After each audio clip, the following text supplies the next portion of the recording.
Hi friends, welcome back to our channel Ashok Gaddam. So friends, ఈరోజు మనం ప్రీవియస్లో last video వచ్చేసి దొంతికొండకు చూపించాను కదా. సో ఇప్పుడు దొంతికొండ మొత్తం లోపల ఎలాగుంది ఏంటి, సో ఇక్కడ ఎవరెవరు ఉంటారు, ఈ దేవస్థానం యొక్క మహత్యం ఏంటి, ఇట్లాంటి మొత్తం డీటెయిల్స్ అనేది తెలుసుకుందాం అనమాట. ముందుగా మన వీడియోని లైక్ చేసి షేర్ చేయండి, అలాగే కింద కామెంట్ చేయడం మాత్రం మర్చిపోకండి గైస్. అలాగే సబ్స్క్రైబ్ మాత్రం మర్చిపోకండి. సో చాలామంది వీడియోస్ వస్తున్నారు, సబ్స్క్రైబ్ మర్చిపోతున్నారు అనమాట. సో ఈ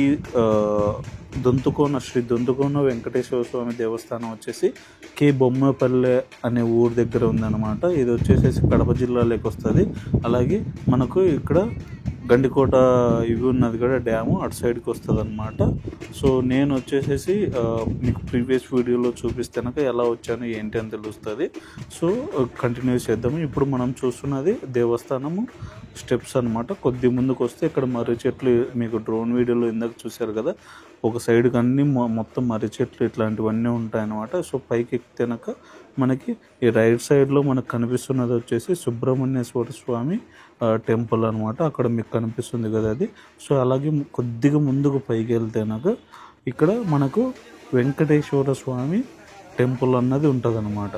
సో ఇక్కడ చాలా చోట్ల వెంకటేశ్వర స్వామి టెంపుల్స్ ఉంటాయి, కానీ ఇక్కడ వెంకటేశ్వర స్వామి టెంపుల్ యొక్క ప్రత్యేకత ఏంటంటే నాకు ఇక్కడ శనివారము చాలామంది యాటలు అంటే నాకు నాన్ వెజ్ అన్నది స్వామివారికి ప్రసాదంగా నైవేద్యంగా ఇచ్చి అందరూ కూడా భక్తులందరూ కూడా భుజిస్తారనమాట. మీరు ఇప్పుడు చూస్తున్నటువంటిది సో వెంకటేశ్వర స్వామి విగ్రహం అనమాట. మనకు ఎక్కడా లేదండి, మనకు వెంకటేశ్వర స్వామి నాన్ వెజ్ అదే మనం మటన్ కానీ చికెన్ కానీ ఇలా తినేది ఎక్కడ కానీ లేదు, ఓన్లీ ఇక్కడ మాత్రమే ఉంది. సో దీనికి ఎలాగా అది జరిగింది అంటే కనుక పూర్వకాలంలో ఇక్కడ నరసింహస్వామి ఉండేవారు అని చెప్తారనమాట. ఇప్పటికీ ఆయన ఇక్కడే ఉంటున్నారు ధ్వజస్తంభం దగ్గర. సో ఆయన అక్కడ ఉన్నింటెనక వెంకటేశ్వర స్వామి ఈ రహదారి గుండా వెళ్తూ ఉండగా తనకు అలాగే ఆకలి అన్నది వేయడంతో సో నరసింహస్వామి అక్కడే ఉంటేనక అక్కడికి వెళ్ళాడనమాట. వెళ్తేనక స్వామి నరసింహస్వామి స్వతహాగానే నాన్ వెజ్ ఏదైతే నాకు మటన్ చికెన్ ఇట్లాంటివి తింటాడు, మాంసం భుజిస్తాడు. సో స్వామివారికి కానీ అది ఇచ్చాడనమాట. స్వామివారు ఆ నాన్ వెజ్ తిని ఆయనకి దాహం అన్నది వేస్తేనాక అక్కడనే గంగాదేవి స్వామివారి దప్పిక తీర్చడం కోసం అక్కడ వెలిసింది అనేసి భక్తుల నమ్మకం అనమాట. ఇప్పటికీ ఇక్కడ మనకి 24 గంటలు వాటర్ అన్నది చిన్న ఊట మాదిరి వస్తూనే ఉంటాయండి. ఎండాకాలం అని కాదు, వర్షాకాలం అని కాదు, చలికాలం అని కాదు, ఏ కాలమైనా సరే, ఏ ఋతువులో అయినా సరే మనకి ఇక్కడ వాటర్ అన్నది వస్తూ ఉంటాయండి. సో మనం ఇప్పుడు చూస్తున్న ముందుకు వెళ్తూ ఉన్నట్టుది నరసింహస్వామి పైకి వెళ్తున్నాం అనమాట ధ్వజస్తంభానికి. ఇంతకుముందు పూర్వకాలంలో ఇక్కడ వచ్చేసేసి పూర్వకాలంలో నా ఉద్దేశం అంటే నాకు మరీ ఎక్కువ సంవత్సరాల కిందట కదండి, ఒక 3-4 ఏళ్ళ 5 ఏళ్ళ కిందట కానీ ఇట్లాంటి సదుపాయం అన్నది లేదనమాట. ఎక్కడానికి చాలామంది ఇబ్బంది పడేవాళ్ళు. సో తర్వాత ఇక్కడ ట్రస్ట్ అన్నది ఏర్పడి నిదానంగా మెట్లు కానీ సేఫ్టీ బారిగేడ్స్ కానీ స్వామివారికి చేయాల్సినటువంటి పూజలు కానీ ఇట్లాంటివన్నీ జరిపించుకుంటూ వస్తూ ఉన్నారనమాట. సో ఇక్కడైతే చాలా పీస్ఫుల్గా ఉందండి. నేను కానీ కొన్ని డ్రోన్ విజువల్స్ కన్నా తీసాను. సో ఒకసారి చూసి ఎంజాయ్ చేయండి. మనకి ఇక్కడ ధ్వజస్తంభం ఏదైతే కనిపిస్తూ ఉందో సో అదే అనమాట నరసింహస్వామి యొక్క ధ్వజస్తంభం అనమాట. ఇక్కడికి ఇంతకుముందు ఎక్కడానికి చాలామంది భయపడేవాళ్ళు, కానీ ఇప్పుడు వచ్చేసి స్టెప్స్ ఇట్లాంటివన్నీ నీట్గా చేయడం వల్ల చాలామంది వృద్ధులు కానీ చాలామంది చాలా ఈజీగా అన్నది పైకి ఎక్కి స్వామివారిని దర్శనం అన్నది చేసుకుంటున్నారు అనమాట. సో ఇప్పుడు నేను ఏదైతే కనుక మీకు ఒక కథ అన్నది చెప్పానో అదంతా భక్తుల యొక్క విశ్వాసం అనమాట. పూర్వీకుల నుంచి అదే కథ అన్నది అందరికీ చెప్తున్నారనమాట. అదే కథ నేను మీకు చెప్తున్నాను అనమాట. సో ఇక్కడ మనకు చూస్తేనక దొంతుకోన వెంకటేశ్వర స్వామి చూస్తేనక ఒక సైడ్కి లెఫ్ట్ సైడ్కి మనం ఎంటర్ అయ్యేటప్పుడు లెఫ్ట్ సైడ్కి ఒక కొండ లోపలికి చిన్న గుహ లోపలికి ఉన్నట్టు కనిపిస్తారు. అలాగే దాని పక్కన మనకి సుబ్రహ్మణ్య స్వామి కనిపిస్తుంటారు. కొద్ది కిందికి వస్తేనక మనకి గంగా నది అన్నది వస్తూ ఉంటుంది కనిపిస్తుంది అనమాట.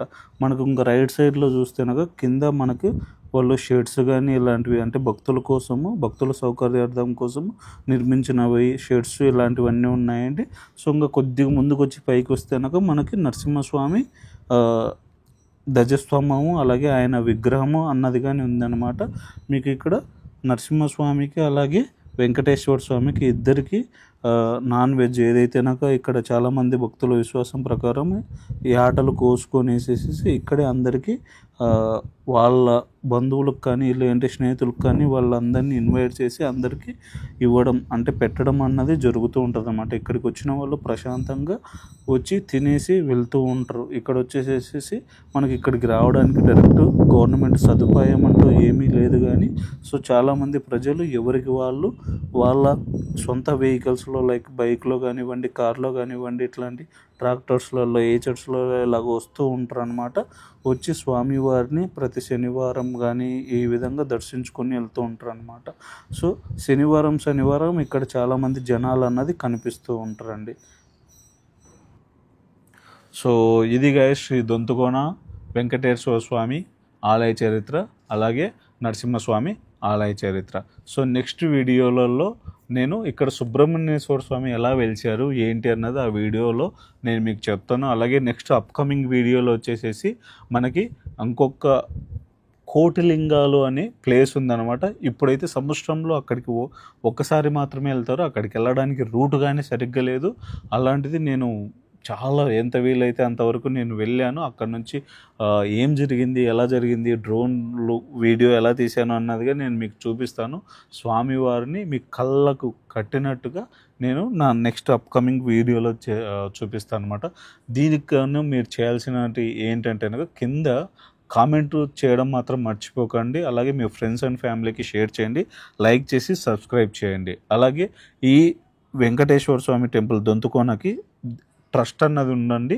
సో రామాంజనేయులు గారు దీని యొక్క చైర్పర్సన్. మీరు అక్కడికి వెళ్ళినప్పుడు సో కంపల్సరీ మీకు ఎంత వీలైతే అంత అక్కడ డొనేట్ చేయండి ట్రస్ట్కి అన్నది. సో ఈ ట్రస్ట్ ద్వారా ఏదైతే కనుక అమౌంట్ వచ్చిందో దాన్ని గుడి డెవలప్మెంట్ కానీ పూజలు వీటికి కానీ వీళ్ళు యూజ్ చేస్తారనమాట. ఇంతటితో నేను ఉంటా అండి. Thank you, love you all, bye.